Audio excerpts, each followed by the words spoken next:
Секрет Тихон Алексеевич, имя, которое, возможно, затерялось среди множества других в бурной волне истории. Белогвардеец и казак, человек, который пережил невообразимые испытания своего времени. Из базы данных «Участники белого движения в России», составленной Сергеем Владимировичем Волковым, мы черпаем первые факты его жизни.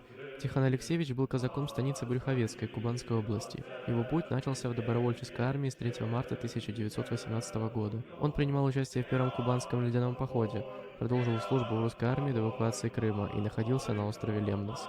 Осенью 1925 года Тихон Алексеевич был прикомандирован к кубанскому техническому батальону в Югославии, занимая должность Хорунжева. Эти данные послужат нам отправной точкой для погружения в историю этого человека, чья жизнь была настолько тесно переплетена судьбой своей родины. В этом фильме мы попробуем воссоздать образ секрета Тихона Алексеевича, взглянуть на события этих лет глазами человека, который стал не просто свидетелем, но и активным участником трагических и героических страниц истории. О школьных годах Тихона и его мечтах мы можем только догадываться. Вероятно, как и многие мальчишки того времени, он мечтал о подвигах и волнующих приключениях. Однако, еще не подозревая, молодой Тихон скоро столкнется с реальностью взрослой жизни, полной испытаний и борьбы, которые окажут огромное влияние на его дальнейшую судьбу. Тихон Алексеевич Секрет родился в станице Брюховецкой Кубанской области в семье казаков. Эти земли, богатые и плодородные, веками вдохновляли казачьи семьи на подвиги и труд. С самого детства Тихон был окружен традициями казачества, чувством собственной свободы, любовью к своей земле и уважением к семейным ценностям. Эти простые и в то же время могучие идеалы заложили основу его характера и убеждений. Сейчас я представляю вашему вниманию небольшой отрывок из интервью с внуком Тихона Алексеевича Андреем Тарасовичем. Андрей, could you please tell us, before we go deeper into the Civil War, could you share some insights about your grandfather's childhood and the period of his life leading up to the war? From what I remember, he would talk about things, more traditions, Cossack traditions, and he would say that he was put on a horse before he could walk, and so he felt incredibly comfortable with horses. And I think he said, his childhood was good, but very busy. Just life was harder then, I think, for most people. It's not very different to how we live now. But I think he enjoyed his childhood, prior to the Civil War. He didn't talk too much about it, but obviously church was important, all those traditional things, the festivals, Pokrova, things like this. Yeah. What can you tell us about his dad, your granddad? Not much, because he would never really talk a great deal about him. Again, he was, in the military in Wojska and in the Chornomorsky regiments. So for this area where they were living. So I think it was just the general service. They as soon as they got to a certain age, they went off and trained, and then they stayed first line category, second line category. So this was their life. Перед тем, как перейти к гражданской войне, стоит сказать, что Тихон Алексеевич служил в Черноморском казачьем полку. Черноморский казачий полк, созданный в XIX веке, был знаменит своей храбростью и мастерством в бою. В период Первой мировой войны казаки этого полка защищали границы Российской империи на Кавказе, сражаясь с Османской империей. Служба в Черноморском казачьем полку стала важным этапом жизни Тихона на его службе на благо Родины. Can you tell us about his service in добровольческой армии and reasons why he joined it? I know they joined because they were very anti the sort of the Red Army Bolsheviks sort of situation. I think Cossacks felt they were very different to you might look at your general sort of peasant. The appeal for what I think the Bolsheviks were offering. These sort of things the Cossacks already had.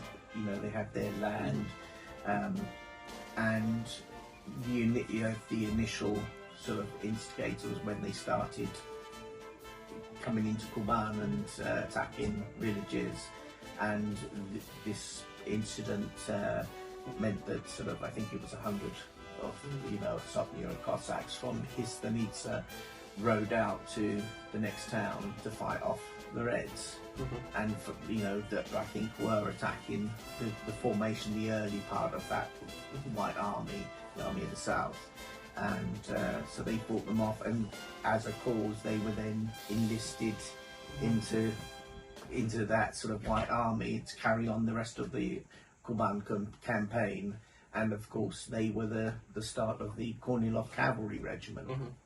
В марте 1918 года, когда кубанский отряд объединился с добровольческой армией, была сформирована кубанская кавалерийская дивизия. Эта дивизия была частью кавалерийской бригады, а затем, начиная с июня того же года, она стала известна как первый кубанский кавалерийский полк в составе первой кавалерийской дивизии. В июне 1918 года в полку насчитывалось 510 сабель и 4 пулемета. Эти казаки были из разных частей кубанского казачьего войска, объединенные одной целью и задачей. В августе того же года, по просьбе полковника Науменко, полк был переименован в Корниловский кавалерийский полк, и в сентябре ему было пожаловано почетное знамя, датированное 1803 годом, в честь войск черноморских казаков. Этот полк особенно отличился в ноябре 1918 года в боях за Ставрополь. Под командованием полковника Бабиева казаки героически ворвались в город, завладев станцией красным бронепоездом, который находился там. What can you tell us about his war pass? Maybe there are some stories from Civil War. Yeah, I think it was this sort of situation where it was, as they say, there's nothing as awful as a civil war because you are fighting essentially your own people, and I think he became, say, almost like numb to some feelings because the First World War was one thing. You're killing an obvious enemy, be it they be Austrians or Germans or Turkish. They are an enemy, and all of a sudden you're fighting your own people that speak the same language, essentially were the same, religions, this sort of thing. So I think the thing that struck him the most was when friends were killed, your colleagues, people you fought alongside for a long time, but they also said that they felt the same sort of grief if their horse was killed. The Cossacks, the horse was their best friend. They lived together, and so there would almost be this, after a battle, there would almost be the same grief for, having lost a horse as having lost a friend. But he was a very strong man, and you've seen a picture how you've seen his arms are like this, and he was very good with Shashka, and he had no qualms in telling us, yes, you're riding, full gallop on a horse chasing someone, as you strike through, they will go into two pieces. And Communist moment. And but as he said, this is war, and when you went out to battles, you didn't know if you would return or your friends would return, and your family at home would never know what happened to you. And I think for a lot of those people, in the White Army, because they never returned home, I should imagine their families, a lot of them just never ever knew what happened to them, whether they were alive or dead. На видео вы можете лицезреть шашку Тихона Алексеевича. На ней есть надпись «Кубанское казачье войско».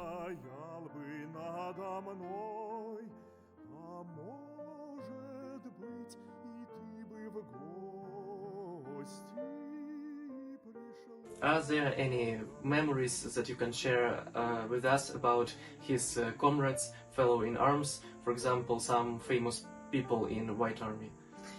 Probably the most famous. I mean, there were officers and generals to do with the Kornilov Cavalry Regiment. Obviously, Naumenko, who went on to become Ataman of the Kuban Cossacks for, I think, about 38 years in emigration, I think from 1920.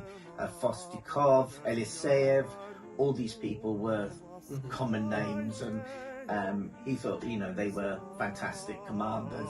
Obviously, General Shkura as well, and he had said that he had fought alongside Shkuro and the Wolves at some point, so whether it was the two regiments fighting together, but one of his personal belongings is his tobacco case, which has the White Army chevron with the wolf coming over the top.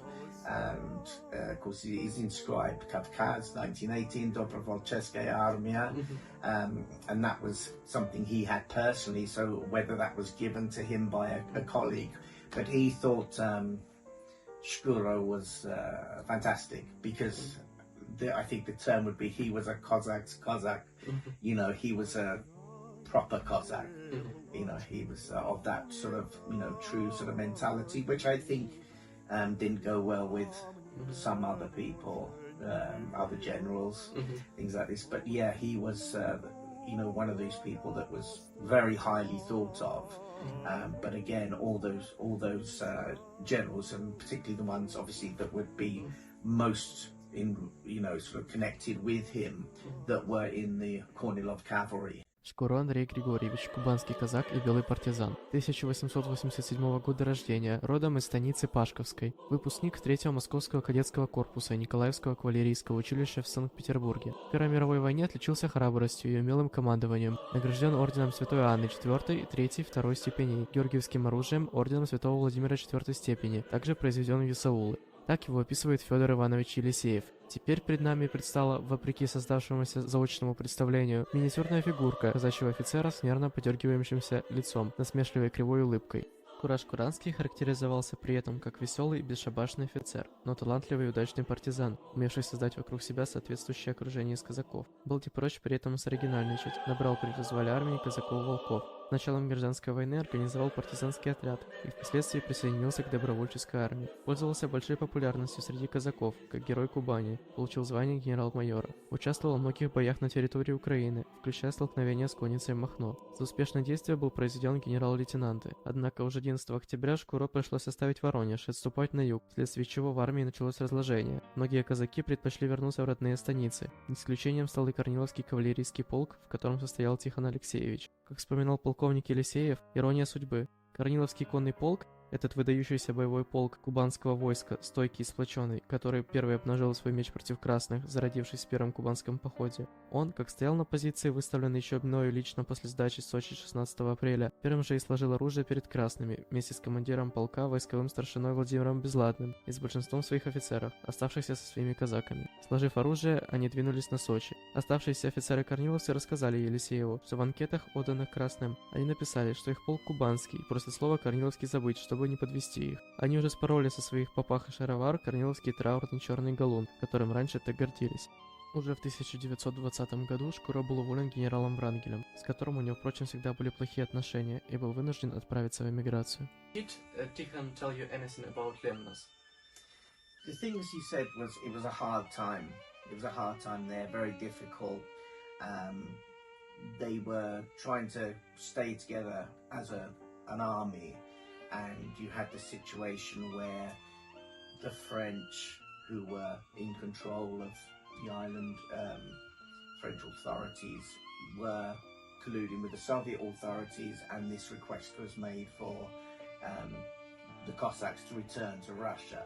And of course the story was that everything was okay, everything was fine, the war was over, everyone could go home, which of course turned out not to be the case. He wasn't one of the ones that immediately went. He stayed there because he didn't trust what was being said to them, and of course it was proven correct, because the first ones that went back, anyone that was an officer or NCO, were shot. The other Cossacks were sent away to Gulag, and of course when the ship came back empty, luckily when the next ones went on, somebody had written inside the ship, you know, we're being killed as we leave. And so then no more Cossacks returned. They stayed together as that unit. He said it was very hard because you know, it's an island where they were, there wasn't much there for where they were. They had to exist. They'd just been fighting 2 years of civil war, and they didn't know what their future held. It was a very difficult time, and then they were told they were going to be taken in by what was the Kingdom of Yugoslavia. So they then, you know, within that year, they all started moving towards Yugoslavia. They found work, doing a lot of construction, building, you know, so, but, you know, Lemnos was, I think, an important thing for them. He has his Lemnos badge, which was, I think, very important, and you see most of the Cossacks wore this same particular type with the white edging. It was important for them to show they had, done that sojourn on Lemnos. Скалистый угрюмый остров.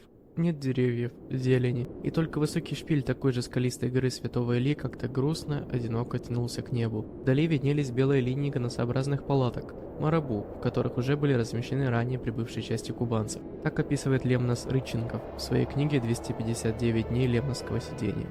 Еще во времена подготовки к Дарданельской десантной операции союзников в 1915 году остров Лемнос использовался как база для тренировок и стоянки судов. 30 октября 1918 года, в конце Первой мировой войны, представители Великобритании и султанского правительства Турции подписали Мудрское перемирие на острове Лемнос. Согласно данному соглашению, предусматривалось открытие Черноморских проливов для военных флотов Антанты, что дало возможность оказывать помощь русской армии, включая предоставление транспорта для эвакуации из Новороссийска частей вооруженных сил Юга России в начале 1920-го. Еще во время новороссийской эвакуации первые беженцы были вывезены на Лемнос. Эта первая волна из России, прибывшая на Лемнос, была крайне разнообразной и включала не только казаков, но и другие национальности, преимущественно с территории Всевеликого войска Донского. В то время на Лемнос было поселено очень незначительное количество беженцев, главным образом раненых, больных, увечных, женщин, детей и гражданских лиц. Об условиях жизни этих беженцев имеются самые неопределенные и разноречивые сведения, да и жизнь этих беженцев вряд ли представляла большое историческое или общественное значение. Несколько позже Лемносу суждено было стать убежищем части русской армии. Из книги «Казаки в Чаталджи» на Лемносе в 1920-1921 годах.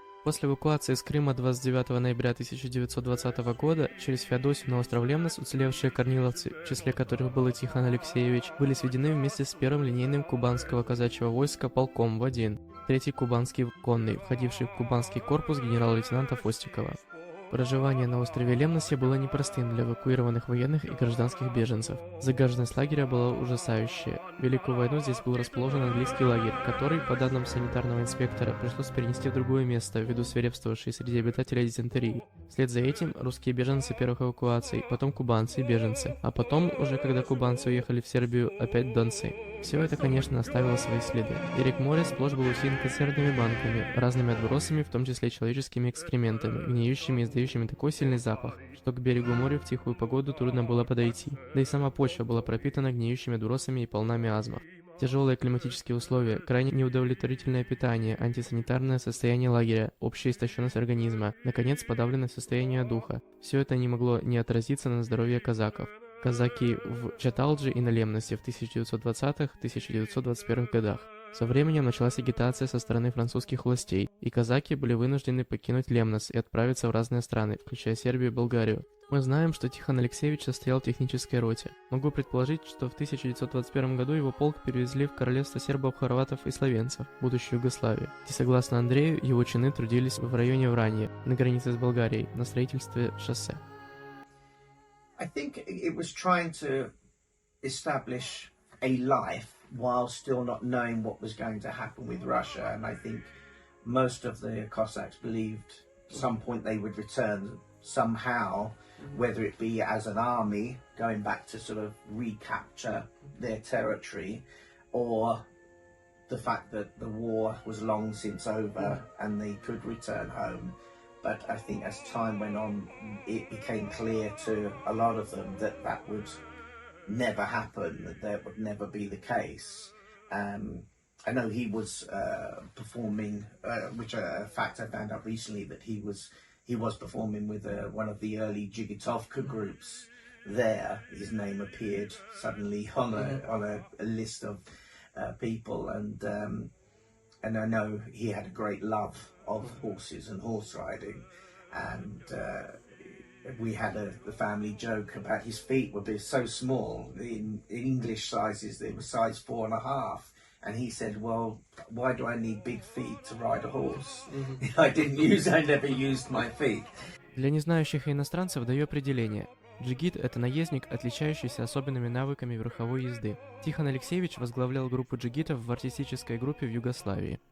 I think eventually when he realized that the sort of dream of returning to Russia would not happen, he had to look for a permanent situation, and I think it was a case of looking for work, and by then he was part of the technical battalion in emigration for the Cuban army, and that's, I think, the job he applied for was engineering work. And of course, in those days, you had to be employable or have employment before you could even come to the UK.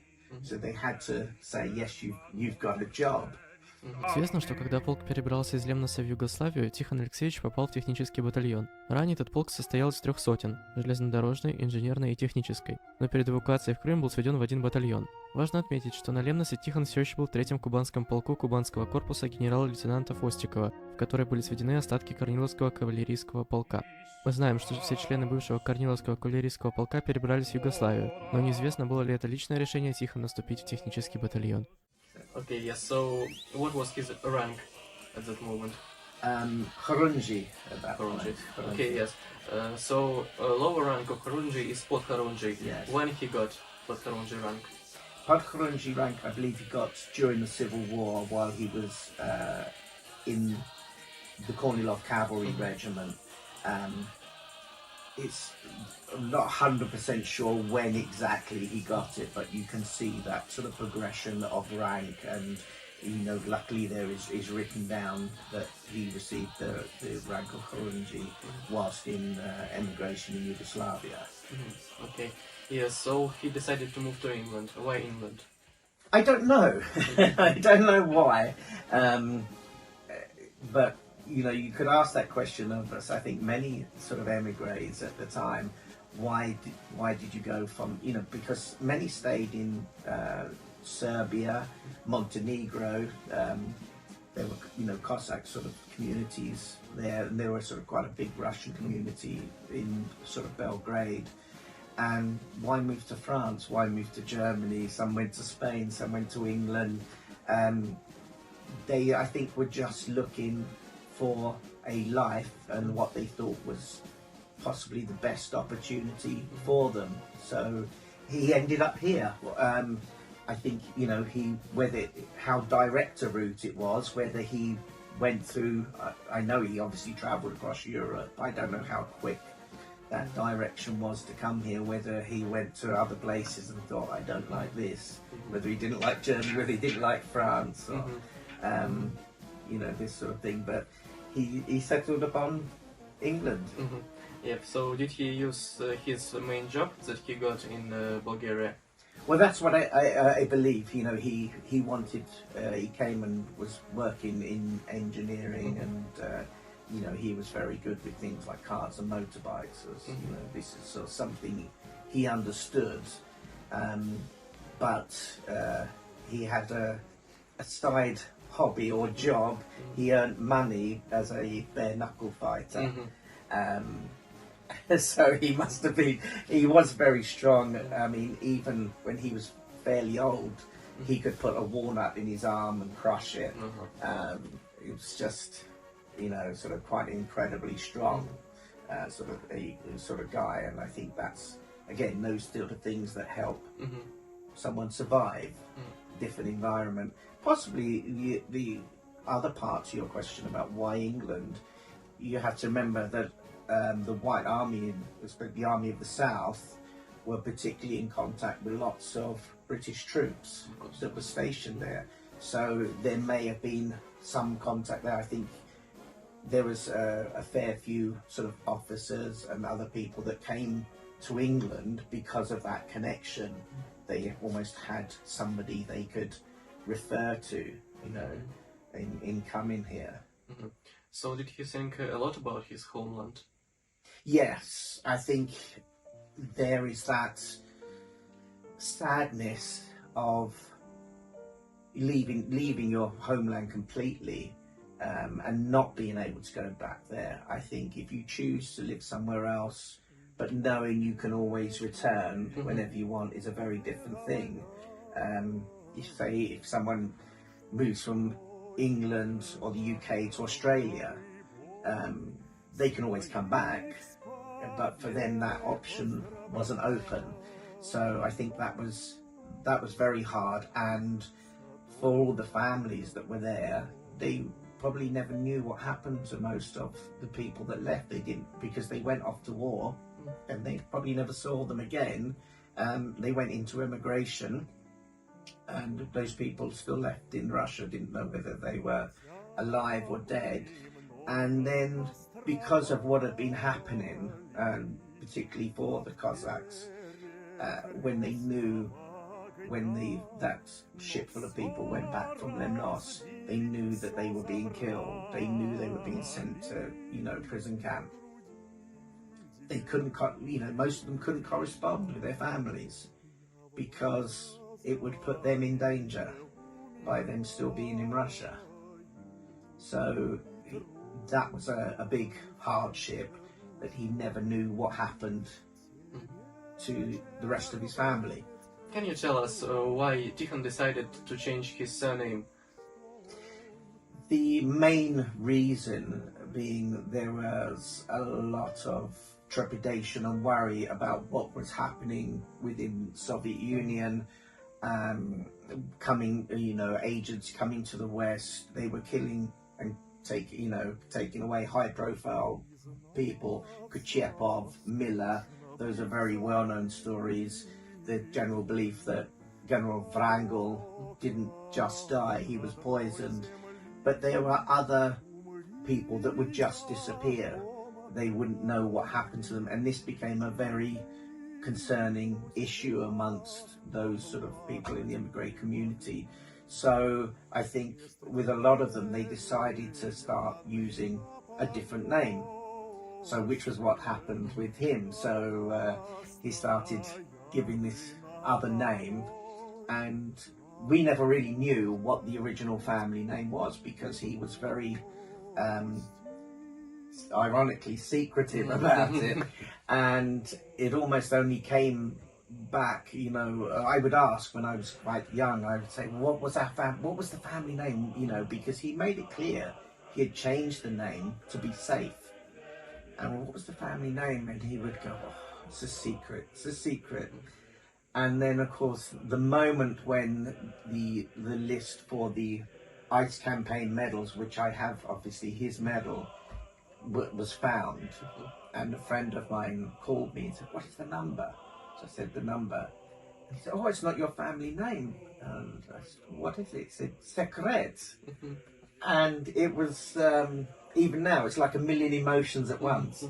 He was telling me it's a secret, but not telling me. And I think, as I say, he's up there laughing, thinking, you knew, but you didn't know. And but that opened a whole new sort of world of possibilities to find out more about him sort of before he came here, really. It became clear.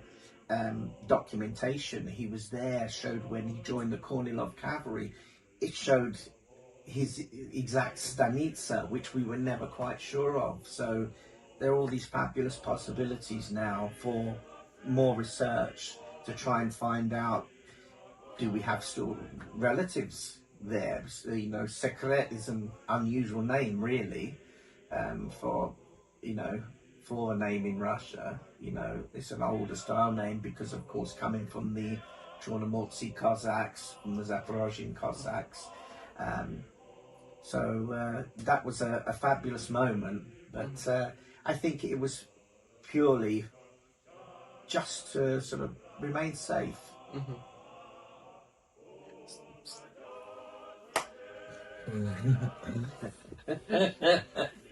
So, Mr. Simonov, what kind of legacy or impact do you believe your grandfather's service in the Russian Civil War has had on your family and its subsequent generations? I think it almost makes us feel quite unique, because this was such an unusual time in history, such an unusual conflict, and people are now becoming more interested, becoming to understand it. I think it's very good to have those memories of him and what he gave us, and I think you have to respect and understand your ancestry and appreciate what it is, wherever in the world you came from. I think you have to really appreciate that. And I think my family appreciate all those things, and it is a uniqueness for them. When people sort of ask, to say they are from a Cossack family, and of course that question then leads into the next one. Oh, well, how are you here? And oh, my great from my children, my great grandfather fought in the Russian Civil War, and then it's like, oh wow, tell us more. So for them, there's that unique part of history that they are descended from, and I think it keeps it alive, and particularly for someone like yourself, who is taking the time and making that effort to come here and talk to myself as a descendant of a participant of the Russian Civil War. You're preserving history as much as we preserve it, passing it on. You're preserving history for other people. В процессе исследования жизни секрета Тихона Алексеевича мы сталкиваемся с образом человека, пережившего на себе трагедии несправедливости своего времени. Казак-белогвардеец, ветеран Первой и гражданских войн, он стал свидетелем и участником многих значимых событий в истории. Мы слышали историю о его службе в Черноморском казачьем полку, о переживаниях во время ледяного похода, о боях в составе Корниловского кавалерийского полка. Мы узнали и о трудностях, с которыми ему пришлось столкнуться. Из рассказа его потомка Андрея Симонова мы понимаем, что память о секрете жива в его семье. Его преданной службе, любовь к родине и мужество стали настоящим примером для последующих поколений. Таким образом, история секрета Тихона Алексеевича не просто свидетельство о трудной борьбе одного человека, но и напоминание о тысячах забытых героев, чьи истории заслуживают того, чтобы быть услышанными и помненными. Красивое заключение. Всем спасибо за просмотр. Скажем спасибо Андрею Тарасовичу за то, что согласился участвовать в этом интервью.